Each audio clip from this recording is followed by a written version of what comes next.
네, 오늘 함께 나눌 말씀 베드로후서 1장 4절에서 7절까지 말씀을 함께 합독하도록 하겠습니다. 이로써 그 보배롭고 지극히 큰 약속을 우리에게 주사 이 약속으로 말미암아 너희가 정욕 때문에 세상에서 썩어질 것을 피하여 신성한 성품에 참여하는 자가 되게 하려 하셨느니라. 그러므로 너희가 더욱 힘써 너희 믿음의 덕을, 덕의 지식을, 지식의 절제를, 절제의 인내를, 인내의 경건을, 경건의 형제 우애를, 형제 우애의 사랑을 더하라. 아멘. 네, 오늘은 서로 사랑하는 공동체라는 제목 가지고 함께 말씀의 은혜 나누도록 하겠습니다. 신앙생활에서 가장 중요한 것이 무엇일까요? 많은 사람들이요, 하나님과의 관계가 가장 중요하다라고 생각합니다. 물론 하나님과의 관계는 우리 신앙의 핵심이죠. 그렇죠? 하나님 없는 신앙은 아무것도 아니지요. 그러나 성경은요, 우리가 하나님과의 관계뿐만 아니라 성도와의 관계도 신앙의 중요한 부분이다라고 말씀하고 있습니다. 마태복음 22장 37절에서 39절 보시면요, 예수님께서 우리에게 중요한 계명이 무엇인지 우리에게 말씀해 주시는데요, 두 가지 계명을 손꼽아 말씀하십니다. 첫 번째 계명은 무엇이었습니까? 하나님을 사랑하는 것. 두 번째는 무엇입니까? 이웃을 사랑하는 것. 예수님은요, 하나님을 사랑하는 것과 이웃을 사랑하는 것이 결코 분리될 수 없다라고 말씀하셨습니다. 수직적인 관계, 즉 하나님과의 관계도 중요하지만 수평적인 관계, 사람과 사람, 더불어 살아가고 있는 이웃과 성도와의 관계도 중요하다라고 말씀하셨습니다. 그러므로 여러분, 우리가 하나님과의 관계는 좋지만 대인관계가 좋지 않다면 그것은 건강한 신앙, 바른 신앙인이 아니다라는 것입니다. 오늘 본문인 베드로서 1장 7절에도요, 하나님의 성품에 참여하는 자가 되기 위해서 이 경건에 무엇을 더하라고 말씀하고 있냐면 형제 우애를 더하라 라고 말씀하고 있습니다.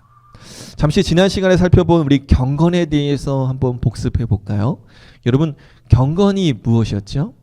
경건이란 하나님을 경외하고 하나님을 사랑하는 것이다 라고 말씀했습니다.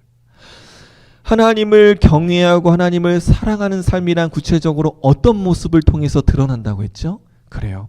하나님과 친밀한 교제를 누리는 삶. 하나님의 뜻에 온전히 순종하는 삶이 바로 경건한 삶, 하나님을 경외하는 삶이다라고 말씀드렸습니다. 오늘 본문은요, 이러한 경건 위에 무엇을 더하라고요? 형제 우애를 더하라. 즉 하나님을 사랑하는 사람, 하나님을 경외하는 사람은 그의 삶이 어디까지 나아가야 된다고 말씀하고 있습니까? 그렇습니다. 형제 우애에 이어져야 한다. 하나님과의 수직적인 관계뿐만 아니라 수평적인 관계까지도 하나님의 사랑이 확장되어야 된다라고 말씀하고 있습니다. 신앙이 성장한다는 것, 신앙이 성숙하다라고 하는 건 단순히 하나님과의 관계가 깊어진다라는 의미가 아니라 어디까지 확장돼야 된다는 거예요? 그렇습니다. 우리가 함께 더불어 살아가는 이웃과 성도들과의 관계가 깊어져야 한다라고 말씀하고 있는 거예요. 그렇다면 여러분, 형제 우애란 무엇일까요? 경건의 형제 우애를 더하라고 했는데 이 형제 우애란 어떤 의미가 있을까요? 저는 오늘 말씀을 통해서요, 이 형제 우애의 의미에 대해서 한번 생각해 보고요, 성경에서 이 형제 우애를 구체적으로 어떠한 모습으로 우리에게 구체적으로 제시하고 있는지 생각해 보고 이것을 어떻게 우리의 습관으로 만들어갈 수 있을지 한번 고민해 보도록 하겠습니다. 먼저 형제 우애의 의미에 대해서 한번 생각해 보겠습니다. 형제 우애로 번역한 원어는요, 필라델피아라고 하는 단어예요. 미국에 있는 도시의 이름과도 같은 겁니다.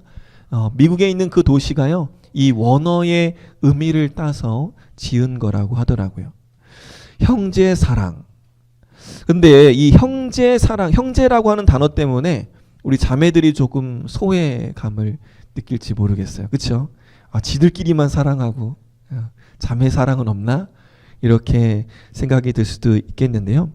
여기서 형제의 우애는요, 단순히 형제들 간의 사랑을 의미하는 것이 아니라 무엇입니까? 함께 읽어볼까요? 신자들이 한 가족임을 인정하고 실천하는 사랑을 의미합니다.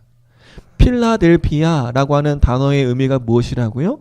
신자들이, 성도 간의 서로를 가족으로 여기고 사랑하는 것, 그게 바로 형제 우애로 번역한 단어의 진정한 의미다라는 것입니다. 요한복음 1장 12절 말씀 보면요, 이런 말씀이 있어요. 함께 읽어보겠습니다. 영접하는 자, 곧 그 이름을 믿는 자들에게는 하나님의 자녀가 되는 권세를 주셨으니. 우리가 예수님을 통해서요, 하나님의 자녀가 됐습니다. 그것은 곧 또 다른 의미가 있는데요, 저와 여러분이 하나님 안에서 한 가족이 되었다라는 거예요. 저와 여러분이 비록 혈연으로 맺어진 가족은 아니지만 신앙 안에서 우리는 한 가족이 되었다. 우리는 하나님 안에서 한 가족으로 부름받은 존재다. 그렇다면 여러분, 형제 우애는 어떤 모습이어야 됩니까?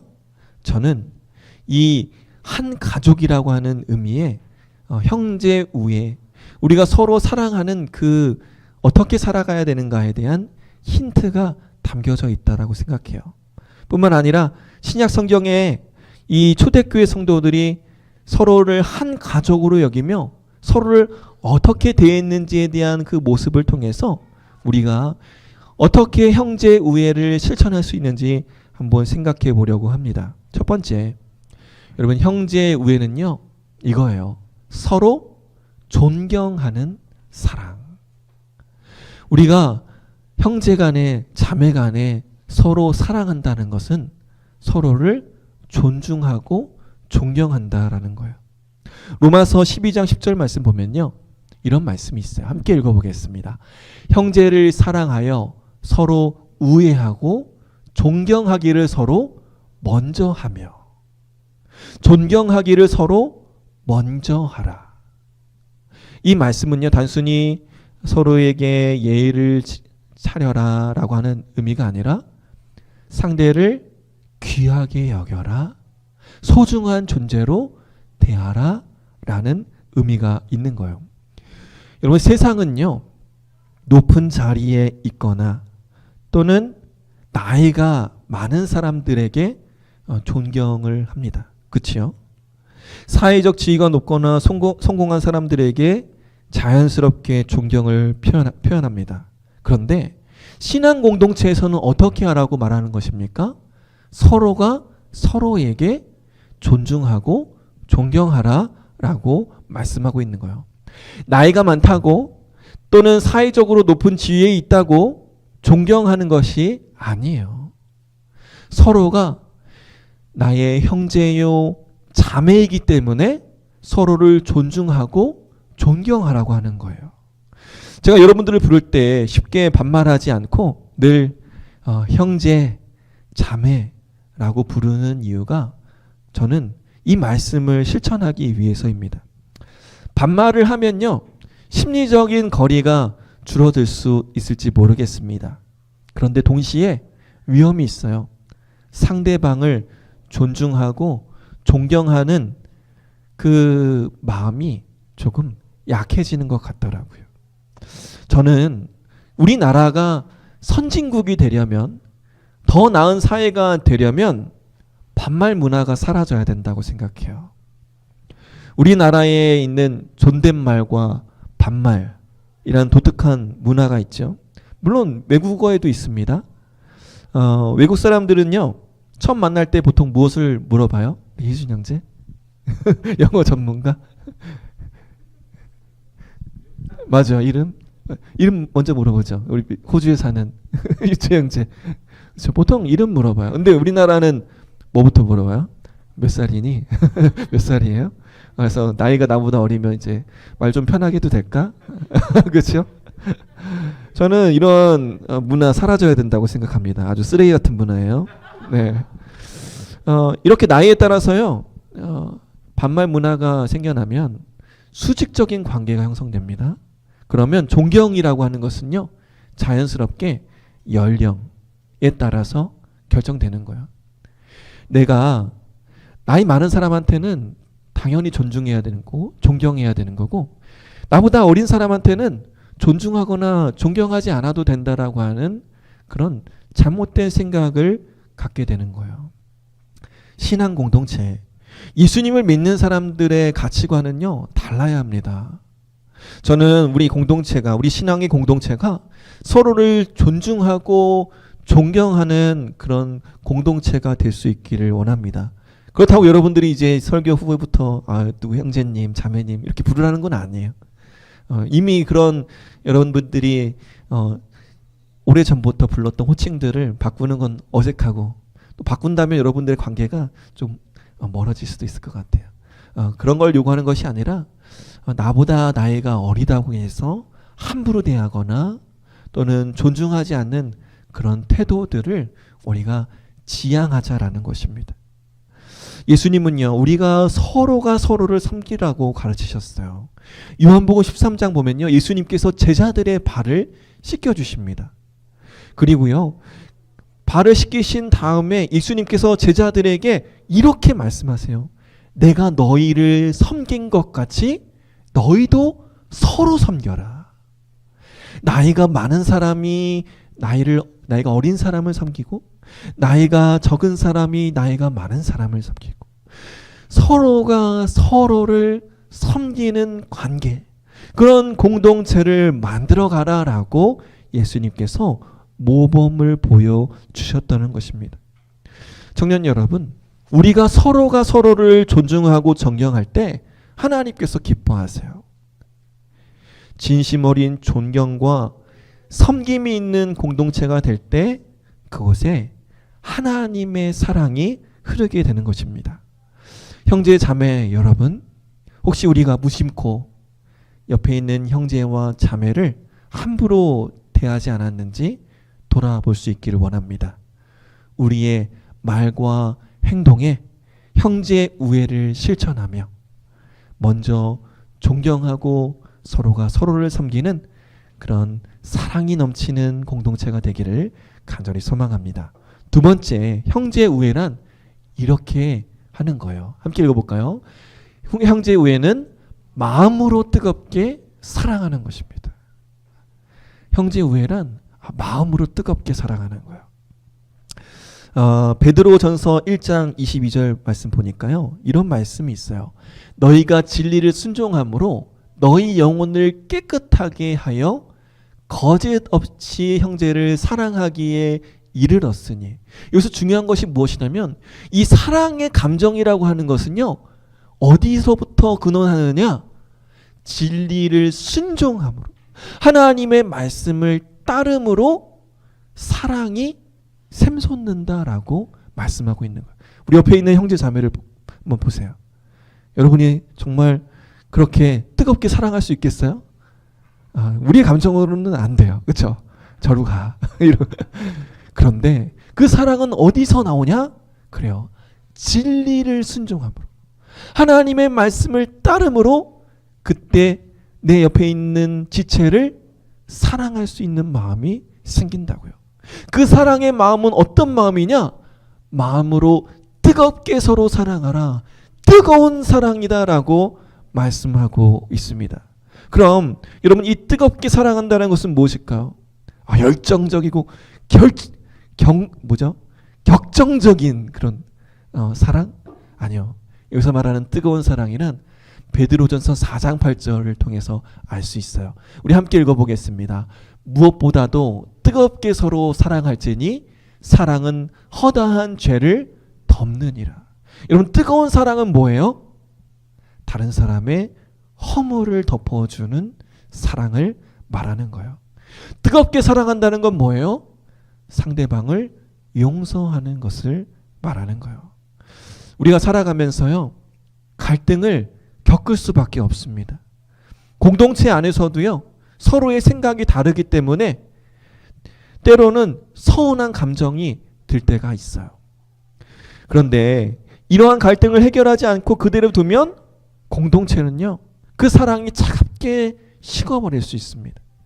제가 예전에 사역했던 한 교회는요, 거의 100년 가까이 된 교회였습니다. 전통이 있는, 역사가 있는 그런 교회였어요. 그래서 많은 좋은 점들이 있었는데요, 이 교회는요, 한 4대, 5대에 걸쳐서 그 교회에서 신앙생활을 이어온 성도님들이 많이 있었습니다. 그래서 굉장히 뿌리가 깊기 때문에 웬만한 문제 가지고 흔들리지 않아요. 그런 좋은 장점이 있었습니다. 그런데 한 가지 아쉬웠던 점이 있다면 무엇이냐면, 오랜 신앙의 전통이 있는 만큼 교회 안에 다양한 사건과 갈등의 역사도 같이 쌓여 있다라는 거예요. 그 과정에서요, 가문들끼리 서로 반목하고 서로 등지고 심지어 아는 척도 하지 않아요. 지나가면서 그냥 쌩까는 그런 모습들이 그 교회에 있었다라는 것이죠. 이런 모습이 바로 사랑이 차갑게 식어버린 교회다. 겉으로는 한 공동체 안에 있지만 마음속에는 갈등과 분열로 서로 나뉘어져 있는 교회. 오늘 말씀을 통해서 하나님은요, 우리 공동체가 이렇게 사랑이 차갑게 식어버린 공동체가 아니라 서로를 뜨겁게 사랑하는 공동체가 되라고 말씀하고 있어요. 서로를 뜨겁게 사랑한다라고 하는 건 무엇이라고요? 서로의 연약함, 허물을 감싸주고 덮어주고 나에게 상처 준 것들에 대해서 용서하며 다시 하나가 될 수 있는 그런 공동체. 형제 우애를 더하라고 하는 것은 이처럼 상대방의 실수와 잘못을 덮어주고 용납하는 것을 의미하는 것입니다. 청년 여러분, 혹시 여러분의 마음속에 여전히 풀리지 않는 감정이나 용서하지 못하는 마음들이 있습니까?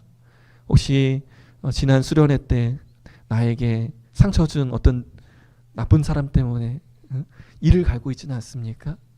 여러분, 그렇다면 여러분 그 사람을 위해서 기도하면서 여러분 뜨겁게 그 사람을 품을 수 있기를 간절히 원합니다.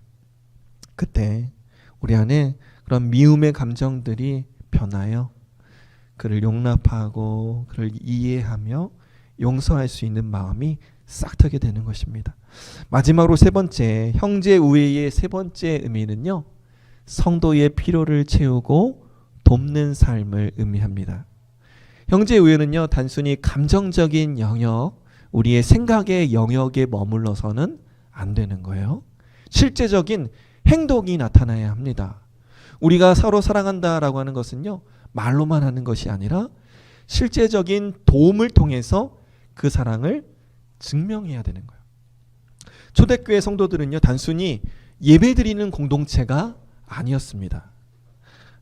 초대교회 성도들은요, 서로의 필요를 채워주는, 그렇게 하나님의 사랑을 실천하는 공동체였는데요.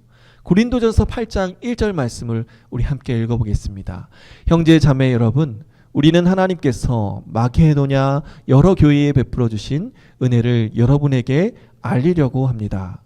그들은 큰 환난의 시련을 겪으면서도 기쁨이 넘치고 극심한 가난에 쪼들리면서도 넉넉한 마음으로 남에게 베풀었습니다. 내가 증언합니다. 그들은 힘이 닿는 데를 구제해야 했을 뿐 아니라 오히려 힘에 지나도록 자원해서 하였습니다. 그들은 성도들을 구제하는 특권에 동참하게 해달라고 우리에게 간절히 청하였습니다. 지금 이 상황이 어떤 상황입니까? 고린도 교회 성도들이요. 마게도니아 성도들이요. 자신들이 어렵고 힘든 형편에도 불구하고 힘들고 어려운 처지에 있는 다른 교회 성도들을 위해서 헌금을 모아 구제 헌금에 동참했다라고 하는 것입니다. 자신이 여유가 있어서 한 것이 아니라 그들을 사랑하는 마음으로 십시일반의 희생을 했다라는 것이죠. 오늘날에도요, 교회 성도들의 여러 가지 어려움을 겪고 있을 때가 있습니다. 경제적으로 힘든 성도들이 있을 수도 있고요. 질병으로 인해서 힘들어하는 성도들도 있고, 삶의 여러 가지 문제와 위기 가운데에 힘들어하고 있는 성도들이 있어요. 우리가 진정한 형제 우애를 실천한다라는 것 무엇입니까? 그들의 필요를 돌아보고 우리가 도울 수 있는 부분에서 함께 하는 것을 말하는 것이죠. 예수님께서요, 마태복음 25장에서 이런 말씀하세요. 내가 줄일 때에 너희가 먹을 것을 주었고 목마를 때에 마시게 하였고 나그네 되었을 때에 영접하였고 헐벗었을 때에 옷을 입혔다. 여기서 실제적으로 예수님께 그렇게 한 게 아니에요. 누구에게 한 것이 예수님께 한 것이냐? 그래요. 먹을 것이 없는 사람에게 먹을 것을 주었을 때, 목마른 사람에게 물을 주었을 때, 나그네 된 사람에게 쉴 수 있는 곳을 주었을 때 그것이 곧 예수님께 한 것이다 라고 말씀하고 있는 것입니다. 청년 여러분, 형제 우애라고 하는 것은 말로만 하는 사랑이 아니라 우리가 실질적으로 행동하며 우리 주변에 도움이 필요한 자들에게 하나님의 사랑을 실천하는 것입니다. 저와 여러분이요, 초대교회 성도들처럼 형제 자매의 필요를 돌보며 기쁨으로 그들과 함께하는 삶을 살아갈 수 있기를 간절히 소망합니다. 그럼 어떻게 우리가 이러한 형제 우애의 삶을 작은 습관들로 만들 수 있을지 생각하고 말씀을 마치도록 하겠습니다. 첫 번째, 함께 읽어보겠습니다. 첫 번째, 무시하지 않고 존중하는 언어 습관을 기르는 것입니다. 네, 언어 습관. 이 언어라고 하는 것은요, 우리 입에 배어 있는 대로, 우리 마음에 각인되어 있는 대로 쉽게 나오게 됩니다. 그래서 우리 하랑이한테 제가 가장 이야기 많이 하는 게, 하랑아, 부드럽게 말해야 돼. 아빠처럼. 아빠는 항상 부드럽게 얘기하지 않니? 하랑아, 부드럽게 얘기하렴. 이렇게 언어 습관을 교육하고 있어요. 여러분, 중요합니다. 형제 우애를 실천하는 가장 기본적인 방법은요, 서로를 존중하는 것인데, 그것이 가장 잘 드러나는 것이 바로 우리의 언어 습관입니다. 야고보서 3장 9절 말씀 보면요, 이런 말씀이 있어요. 이것으로 우리가 주 아버지를 찬송하고 또 이것으로 하나님의 형상대로 지음을 받은 사람을 저주하니. 여기서 이것은 무엇입니까? 우리의 말, 입. 어떤 사람은요, 하나님께서 우리를 지으신 그 입술로 하나님을 찬양해요. 어떤 사람은요, 그 입을 가지고 누군가를 공격하고 아프게 합니다. 우리의 말은요, 사용하기에 따라 누군가를 살리기도 하고 누군가를 죽이기도 한다라는 거예요. 신앙 공동체 안에서 형제와 자매를 존중하는 말, 그 한마디가 우리의 관계를 더욱더 깊게 만들고 더욱더 돈독하게 만드는 것입니다. 상대를 부를 때요, 가볍게 야, 이렇게 부르지 말고요, 조금 따뜻하게 누구 이름을 불러주시죠. 그렇죠?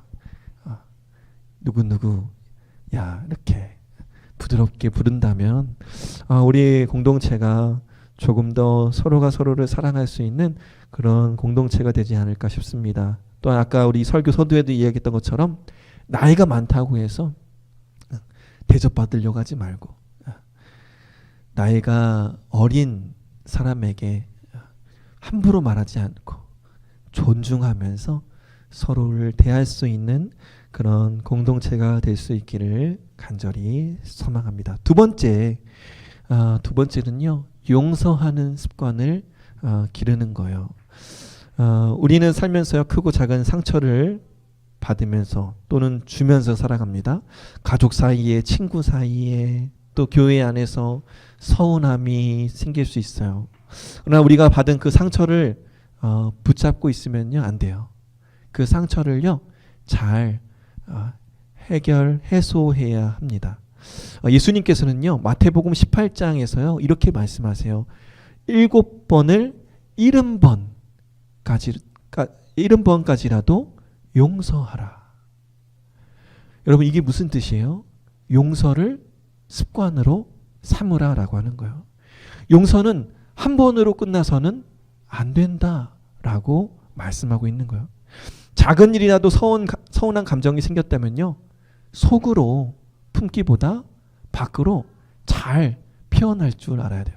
그래서 제가 또 우리 하랑이한테 교육하는 게, 하랑아, 네가 서운한 거 있으면 목소리를 크게 내지 말고 너의 감정을 잘 표현해봐.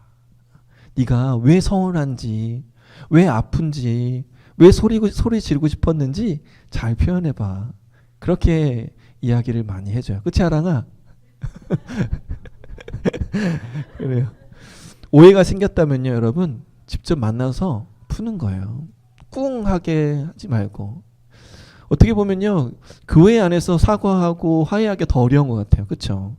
세상 사람들은요, 뭐 이렇게 틀어지고 좀 서운한 거 있으면 술 한잔 하면서 이렇게 풀기도 하고 하는데, 교회 안에서 틀어지면요, 참 오래 갑니다. 여러분, 가슴에 담아두지 말고요, 지혜롭게 여러분이 왜 상처받았는지, 무엇 때문에 아팠는지 지혜롭게 한번 상대방과 대화할 수 있는 그런 훈련들을 해 나갔으면 좋겠습니다. 세 번째, 우리가 형제를 사랑한다라고 하는 것은요, 중보기도하는 습관을 갖는 것을 의미해요. 야고보서 5장 16절 말씀 보니까요, 너희가 서로 죄를 고백하며 병낫기를 위하여 서로 기도하라. 서로 기도하라. 서로를 위해서 기도한다라는 건 중보 기도하라라는 의미입니다. 서로를 위해 기도하는 것이요, 하나님의 뜻입니다. 우리가 형제와 자매를 위해서 기도할 때 하나님께서 그 기도를 들으시고 하나님께서 응답해 주신다고 말씀하시는 거예요. 그러므로 여러분, 중보 기도는요, 형제 우애를 실천할 수 있는 좋은 방법인 것입니다. 교회 안에 다양한 문제와 어려움 가운데 있는 지체들이 있어요. 특별히 우리 청년 공동체 안에서 우리 소그룹 나눔할 때 여러분, 기도 제목들을 한 가지씩 나누면서 함께 여러분 그것들을 기억했다가 주중에 시간 날 때마다 형제와 자매를 위해서 기도할 수 있었으면 좋겠습니다. 은혜 아니면 살아갈 수 없네. 오늘 이 찬양하면서 들었던 것은 정말 그래요. 하나님의 은혜가 아니면 살아갈 수가 없다. 그런데 함께 우리가 나를 위해서 기도해 줄 수 있는 동역자가 있다면 우리가 넉넉히 힘들고 어려운 세상들을 이겨낼 수 있겠다라는 생각이 들었습니다. 믿음이 연약해진 성도들을 위해서, 경제적으로 어려운 성도들을 위해서, 삶의 위기 가운데 있는 성도들을 위해서 함께 기도하는 공동체가 될 수 있기를 원합니다.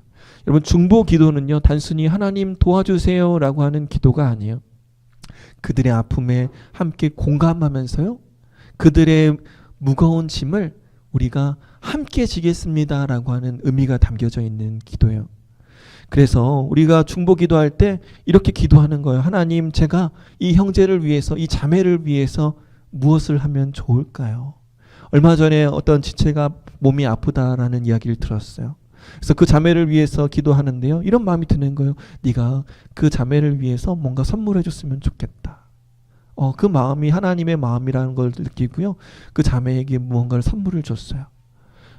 이처럼 단순히 기도하는 데서 그치지 않고 우리가 그를 위해서 무엇을 할 수 있을지 하나님 앞에 기도하며 구체적인 사랑의 실천까지 나아가는 것, 그것이 진정한 중보의 기도라고 생각이 듭니다.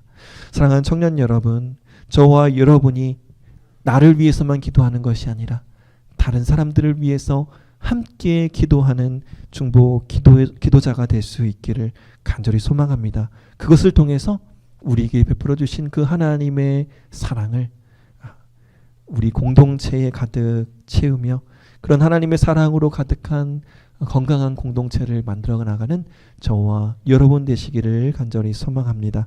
말씀을 맺겠습니다. 형제 우애는요, 거창한 행동이 아닙니다. 우리 삶 속에 있는 작은 실천으로부터 시작될 수 있습니다. 어떻게요?